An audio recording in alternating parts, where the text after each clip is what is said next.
এলাকার অনেক সমস্যা, তার মধ্যে আমার এলাকার সবচেয়ে বড় সমস্যা হলো বড় সমস্যাটা বলেন। এই জলবদ্ধতা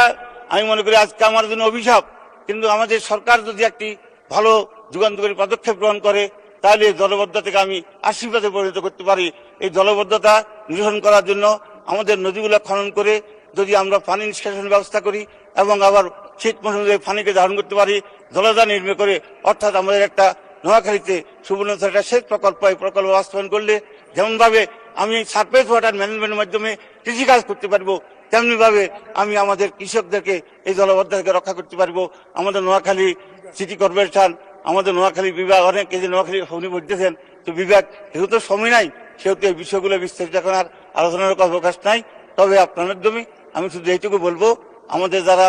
সরকারের সাথে যারা সংশ্লিষ্ট আছেন, মন্ত্রী পরিষদ সদস্য আছেন, আমি সকলকে বলবো আমাদের নোয়াখালীর প্রতি একটু দৃষ্টি দিবেন, যাতে করে আমাদের অবহেলিত জেলাটাকে আমরা, যেহেতু এটা বিএনপির বারবার এখানে বিএনপি জয়লাভ